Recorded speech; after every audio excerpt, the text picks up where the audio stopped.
பாத்திரம் மருந்து பிச்சை எடு அப்படின்னு வந்து பிச்சையே அப்படி போடணும். நம்ம வந்து எந்த பாத்திரம் வச்சிருக்கோம் அப்படின்னா அதுக்கான காரணம் என்னன்னா தகுதியான ஆளுக்கு கொடுங்க அப்படின்ட்டு ஜிவி பிரகாஷ் ட்விட்டர்ல வந்து ஒரு சம்பவம். அது பார்க்க சொல்லி நமக்கே கொஞ்சம் மனசு கஷ்டமா இருக்கு. அவருடைய ஒரு பழைய பேட்டி அதை பார்க்கும்போது எப்படியாப்பட்ட மனுஷன் பாய்வர் அப்படின்னு தோணுது. வந்து எதுக்கு சொல்றோம்னா இன்னைக்கு தர்மம் கேட்கறது தர்மம் கொடுக்கறது ஒரு பக்கம் குறைஞ்சாலும் அதிகமானாலும் அதை தாண்டிய ஒரு விஷயம் வந்து இன்னைக்கு போயிட்டு இருக்குது. இந்த கொரோனாவுக்கு பிறகு பார்த்தீங்கன்னா தர்மம் செய்கிறவங்க அதிகமாயிட்டாங்க, தர்மம் செய்யாதவங்களும் அதிகமாயிட்டாங்க. இது என்னன்னே புரியாத ஒரு காலகட்டம் ஆயிடுச்சு. அதுவும் குறிப்பாக இந்த மாதிரி செலிபிரிட்டிகள் பெரும் பணக்காரர்கள் இவங்கெல்லாம் பார்த்தீங்கன்னா இன்னைக்கு இருக்கிற சோசியல் மீடியாவில் ரொம்ப சர்வ சாதாரணமாக எனக்கு வந்து இந்த மாதிரியான பிரச்சனை இருக்குது, எனக்கு இவ்வளோ கொடுங்க. நாமளே ஒரு ஃபேஸ்புக்கில் இது பண்ண மெசேஞ்சரில் பார்த்தீங்கன்னா பொலன்னு வந்து விழுது வந்து எனக்கு வந்து இவ்வளோ கொடுங்க, எனக்கு வந்து மெடிக்கல் ரிப்போர்ட், இதில் எது உண்மை எது பொய் என்னன்னு தெரியல. சரி, அதை கொடுக்குற அளவுக்கு நமக்கு தகுதி இருக்கணும் இல்லையா? அதுவும் ஒன்று முக்கியமான விஷயம். இதை சொல்ல வரதுக்கு காரணம் என்ன, சமீபத்தில் ஜிவி பிரகாஷ் அவருடைய ட்விட்டரில் ஒருத்தர் டேக் பண்ணியிருக்கார். என்னென்னா இது மாதிரி அப்பா அப்பா இறந்துட்டாங்க, அவங்கள வந்து பணத்தை எடுக்கிறதுக்கு கூட எங்களுக்கு வந்து காசு இல்லை, நானும் என் தங்கச்சியும் வந்து நிர்கதியாக நிற்கிறோம் அப்படின்னு சொல்லி ஒரு ஃபோட்டோ போட்டு இது பண்ணியிருக்காரு. டக்குன்னு அவர் என்ன பண்ணிட்டு ஒரு 20,000 அமுச்சு விட்டாங்க. அமுச்சு விட்ட உடனே அந்த போஸ்ட் அப்படியே இருக்குது. இருந்த உடனே ஜிவி பிரகாஷோடைய ரசிகர்கள் என்ன பண்ணியிருக்காங்க, என்ன இப்படியாப்பட்ட ஏமாலியாக இருக்கிறீங்க, இது வந்து பழைய போஸ்ட்டுங்க, பழைய வீடியோ, அதாவது ஒரு யூடியூப்பில் வந்த ஒரு வீடியோவை ஸ்க்ரீன்ஷாட் எடுத்து அதை வந்து மேட்ச் பண்ணி இந்த நபர் வந்து ஜிவி பிரகாஷ் கிட்ட ஒரு உதவி கேட்டிருக்காரு. என்னன்னா ட்விட்டர் வலைதளத்தில் ஏதாவது உதவி கேட்டால் ஜிவி பிரகாஷை அட்டாக் பண்ணி உதவி கேட்டால், ரொம்ப உருக்கமாக கல்வி உதவி மருத்துவ உதவி இது மாதிரி ரொம்ப இதுவாக கேட்டால் சரின்னு அவரால் முடிஞ்ச இது வந்து காசை அனுப்பிச்சிட்டு இருக்காரு. அது பல காலமாக செஞ்சுட்டு இருக்காரு. அது நல்ல விதமாக போய் சேருதா உண்மையான வாங்குறாங்களாம் தாண்டி போட்டேன் அப்படின்ற அளவுக்கு ஆகிப்போச்சு.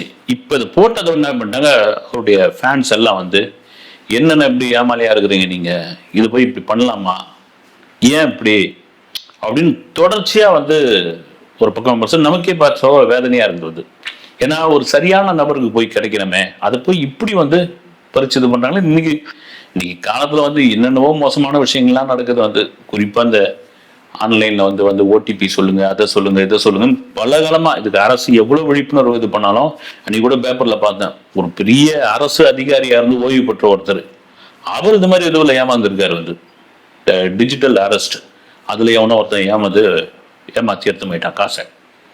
எதுக்கு சொல்ல வரேன்னா, ஜிவி பிரகாஷோடைய பழைய இன்டர்வியூ அப்போ வந்து இந்த ஆங்கர் கேட்குறாங்க, இது மாதிரி உதவி பண்ணுறீங்களே, இதில் வந்து ஃபேக்காக யாராவது வந்து உதவி கேட்டால் என்ன பண்ணுவீங்க, அவங்களும் சேர்த்து அனுப்புறீங்களே, போய் சேருதானே, உண்மையிலே நான் அனுப்பிச்சிடுறேன், அது தவிர பார்த்தீங்கன்னா யாராவது அப்படி கேட்டாங்கன்னா சரி போட்டோம் விடுங்க, யாரோ உண்மையான ஒருத்தருக்கு போய் சேர வேண்டியது தானே அது, இவங்க வந்து வாங்கிட்டாங்க, நான் அது வந்து ஒரு பெரிய விஷயமா எடுத்துக்கிறது இல்லை, அந்த பாவம் இவங்களுக்கு தான் சேரும் அப்படின்னு அந்த பாவன்ற வார்த்தையை மட்டும் சொல்லியே காண்டி அது அவங்களுக்கு தான் சேரும், அடுத்த உதவி நான் செய்ய தான் செய்வேன் அப்படின்ற ஒரு இடம் இருக்கு இல்லைங்களா. இதுதான் என்னன்னா, இப்போ ஜிவி பிரகாஷ் ஒரு பெரிய இசையமைப்பாளர், மிகப்பெரிய நடிகர்லாம் ஒன்றும் கிடையாது, அவரால் முடிஞ்சது செய்கிறார். வந்து அவர் வந்து ஒரு பெரிய பணக்காரர், அது ரைட்டு. ஆனால் வந்து இன்னைக்கு சூப்பர் ஸ்டாராக இருக்கக்கூடியவர்கள், பெரும் நடிகர்கள், இவங்கெல்லாம் இந்த மாதிரியான பிரச்சனைகள் எவ்வளோ சந்திச்சு வந்திருப்பாங்க, அது இதெல்லாம் தாண்டி எவ்வளோ வந்திருப்பாங்க, அவங்க எவ்வளோ சம்பவத்தை எவ்வளோ, அதாவது வந்து இந்த கிராஸ் செக் பண்ணுறதுன்னு வாங்க இல்லைங்களா, அதெல்லாம் பண்ணி கரெக்டாக போய் சேரணுன்ற ஒரு விஷயம் இருக்குல்ல, அது ரொம்ப ரொம்ப முக்கியமான ஒரு விஷயம். எம்ஜிஆருக்கு வந்து நிறைய இந்த பத்திரிகை எடுத்துன்னு வந்து கொடுப்பாங்க, கல்யாண பத்திரிகை, எப்படியாவது வந்து அவரை பார்த்து கல்யாண பத்திரிகை கொடுக்கணுன்ட்டு கல்யாண பத்திரிகை கொடுப்பாங்க. வந்து ரொம்ப ஏழ்மையாக இருக்கிற அது இதுன்னு கொடுத்தோடனே அப்படி வரிசையில் ஒரு 20-25 பேர் வந்து இந்த டி நகரில் இருக்கிற ஆற்காடு முதலி ஸ்ட்ரீட்டோ இல்லை வந்து ராமாவரத்துக்கோ கிளம்பி வந்துடுவாங்களாம். இது ஒரு பத்திரிகையாளர் சொன்ன தகவல். இது அப்படி என்ன பண்ணுவாங்க, வாங்கிட்டு அந்த பத்திரிகைகளை வாங்கி வச்சுக்கிட்டு அவளை சாப்பிட சொல்லுவாராம், பேசுவாராம், கொஞ்ச நேரம் வந்து இது பண்ண சொல்லுவார், நீங்கள் பாட்டுன்னு சாப்பிடுங்க, இது பண்ணுங்க, இருங்க, அங்கே இருந்தால் எம்ஜிஆர் வீட்டில் இருக்கிறது தான் கசக்குமான்னா அப்படி இது பண்ணுவாங்களாம். பண்ணோடனே அந்த ஒரு அரை மணி நேரமோ 3/4 மணி நேரத்துலையோ இந்த பத்திரிகைகள்லாம் வந்து தான் பிஏ கிட்ட கொடுத்து சம்மந்தப்பட்ட இடங்கள்ல எங்கெங்க இது உண்மையாக அந்த கல்யாண மண்டபம் இருக்கா, அன்றைக்கி அந்த டேட்டில் புக் ஆகிருக்குதா, ஏன்னா இப்போ நமக்கு செல்ஃபோன் இருக்குது, இமெயில் இருக்குது, வாட்ஸ்அப் இருக்குது, எல்லாமே இருக்குது. அப்போ வெறும் லேண்ட்லைன் மட்டும்தான், அது ஒரு பெரும் பணக்காரர்கள்கிட்ட தான் இருக்கும் அது டெலிஃபோனே. ஆனால் அரை மணி நேரத்துக்குள்ளே வந்து எதெல்லாம் போலி என்ன பத்திரிக்கை அப்படின்னு வந்து கொடுத்துருவாங்க. கொடுத்த உடனே என்ன பண்ணுவாரோ, எம்ஜிஆர் கோவப்பட மாட்டாராம், உண்மையா வந்து இந்த திருமணத்துக்கு பத்திரிக்கை கேட்டாங்க இல்லைங்களா, அவங்களுக்கு வந்து அதுக்கான ஒரு பெரிய தொகையை, அவங்களுக்கு வேண்டியப்பட்ட ஒரு தொகையை கொடுத்துட்டு போலியா வந்தவங்களுக்கு என்ன பண்ணுவாங்க, ஒரு 10 ரூபாய் 20 ஒரு கவர்ல வச்சு அவங்களை விரட்டி விட்டுருவாங்க. விரட்டி விட்டுருவாருன்னா வெளியே போனா அவங்களே தெரிஞ்சிடும் எப்படியோ கண்டுபிடிச்சிட்டாரையா அப்படின்னு. இதுக்கு காரணம் என்னன்னா அனுபவம் தாங்க. வந்து எவ்வளோ பேருக்கு வள்ளலா எவ்வளோ பேருக்கு கொடுத்துருக்காரு. கொடுத்து அவங்களுக்கு தெரியும் இல்லைங்களா, இது ஏமாத்தி வாங்குறாங்களா உண்மையா வாங்குறாங்களா, கரெக்டாக அவங்களுக்கு போய் சேருதா அப்படின்னு. ஒன்றும் இல்லை, லிங்கா படம் சமயத்தில் அந்த படம் நஷ்டம் அப்படின்னு சொல்லி டிஸ்ட்ரிபியூட்டர் பூரா வந்து ஒரே போராட்டம். ராகவேந்திர கல்யாணம் முன்னாடி அப்புறம் வந்து நாங்கள் போயஸ் கார்டனில் போய் சண்டை போட போகிறோம், உண்ணாவிரதம் இருக்க போகிறோம், ஏவிஎம் ஸ்டுடியோ இருக்கோம், அப்புறம் பார்த்தீங்கன்னா வந்து பிச்சை எடுக்கிற போராட்டம் நடத்த போகிறோம், நாங்கள் அவ்வளோ பெரிய லாஸ் சம்பாரிச்சிட்டோம், இதெல்லாம் வந்து ரஜினி கொடுக்க மாட்டாரான்னு ஒரே அமக்கலம் பண்ண உடனே அவர் 12 கோடி ரூபாய் கொடுத்துட்டாரு. அந்த 12 கோடி ரூபாய் யாரெல்லாம் பாதிக்கப்பட்டிருக்காங்களோ அவங்க பிரித்து கொடுத்துருங்க போய் சேரட்டோம்னு அது பத்திரிகையில் செய்தியாக வந்துடுச்சு.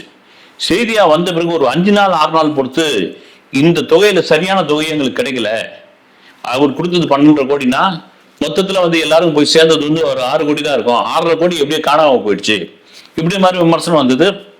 இது ரொம்ப ரஜினிக்கு மன வருத்தம் ஆகி போய் டக்குன்னு என்ன பண்ணாரு, யாருக்கிட்ட கொடுத்தவங்க கிட்ட ஒவ்வொரு டிஸ்ட்ரிபியூட்டரும் அவருடைய பேரு, அவங்க ஃபோன் நம்பரு, அவர் வந்து எவ்வளோ தொகை அவருக்கு போய் சேரணும் அந்த லிஸ்ட் எடுத்துருவாங்கன்ட்டு உட்காந்து ஒவ்வொருத்தருக்கா ஃபோன் பண்ணியிருக்காப்புல.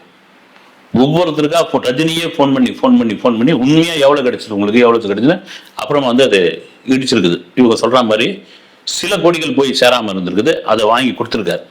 இதுதாங்க அனுபவம். இந்த அனுபவம் ரொம்ப ரொம்ப ரொம்ப முக்கியமான ஒரு விஷயம். அது இதை பல பேர் கடந்து வந்திருக்காங்க.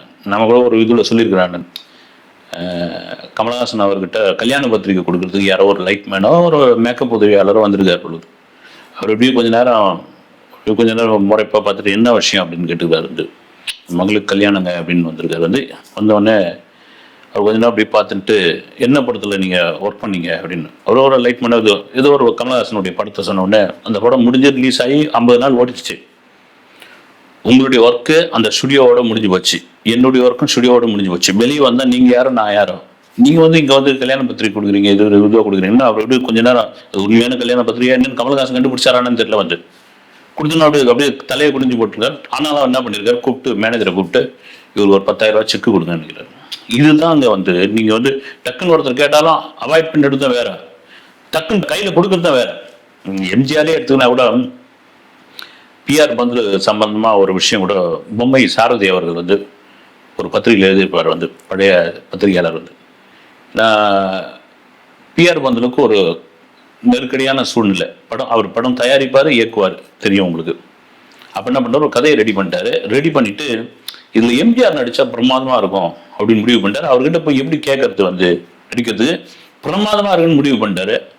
ஆனால் சரி போய் நீங்கள் கேளுங்க, அதனால ஒன்றும் இல்லைன்னு. ஆனால் அவர் கேட்குற அளவுக்கு சம்பளம் என்கிட்ட கொஞ்சம் குறைவாக தான் இருக்குது, திடீர்னு பெரிய சம்பளம் கேட்டாரா என்ன பண்ணுறது அப்படின்னு எல்லாம் பார்த்து கொடுங்க. அப்படிலாம் எம்ஜிஆர்லாம் கராரானவர் ஒருத்தன் கிடையாதுங்க, இல்லை எனக்கு ஒரு தன்மானம் இருக்கு இல்லைன்னு இவர் போயிருக்காரு. ராமவரம் தோட்டத்துக்கு வாங்கிட்டுருக்காரு. வந்த உடனே கதையை சொல்லியிருக்காரு. எம்ஜிஆருக்கு ரொம்ப பிடிச்சி போன உடனே அவர் அப்படி ரொம்ப தயங்கின்னு உங்கள் சம்பளம் என்னங்க அப்படின்னு கேட்டிருக்காரு. வந்து ஒரு ₹1 கொடுங்க அப்படின்ட்டாரு. ₹1 அவர் நிஜமான ₹1 சொல்லியிருக்காரு எம்ஜிஆர். இவர் என்ன பண்ணி நம்ம கோட்வேர்டில் சொல்லுங்களேன் ₹1 ₹2. இப்போ ₹1,00,000 கேட்குறாரு போலதுன்ட்டு ஒரு பையன் அப்படி ஆராய்ஞ்சி அதுலேருந்து அந்த கட்டுங்களை அப்படி இது பண்ணோடனே எதுக்கு சிரமப்படுறீங்க அப்படின்னா, இல்லைங்க ₹1,00,000 எடுத்து வைக்கிறோன்னு வெறும் ₹1 தான் அவங்க கிட்ட கேட்டோன்னே பிஆர் பந்தலுக்கு ஒன்றுமே புரியுங்க. அவன் வெறும் ₹1 அந்த நேரம் வந்து ₹1 அவர்கிட்ட இல்லை. அப்போ நோட்டாகவும் இருக்கும், காயினாக இருக்கான்னு தெரியல, நோட்டாக இருக்கும். அது போய் ஒரு ஆளை உதவியாளரை பிஆர் பந்தலுடைய உதவியாளரை அனுப்பிச்சு எங்கேயோ போய் ஒரு இடத்துல ₹1 வாங்கின்னு வர சொல்லி அதை என்ன பண்ணியிருக்காங்க, வந்து அவர்கிட்ட கொடுத்து ஓகே நீங்கள் படத்தை ஆரம்பிங்கன்னு சொல்லி அந்த படத்தில் நடித்து அந்த படம் வரலாறு காணாத ஹிட்டாகி அதன் பிறகு அந்த லாபம் வந்தது இல்லை, அந்த லாபத்தை அவருக்கான சம்பளமாக அதுலேருந்து ஒரு பகுதி எடுத்து பிஆர் பந்தல் போயிருக்காரு. வந்து போன பிறகு எம்ஜிஆர் வேணான்னு சொல்லிட்டார். நீங்கள் கஷ்ட காலத்தில் இருக்கீங்கன்னு தெரிஞ்சு போச்சு, போதுங்க நான் சொன்ன ₹1 போதும் அந்த சம்பளம்னா.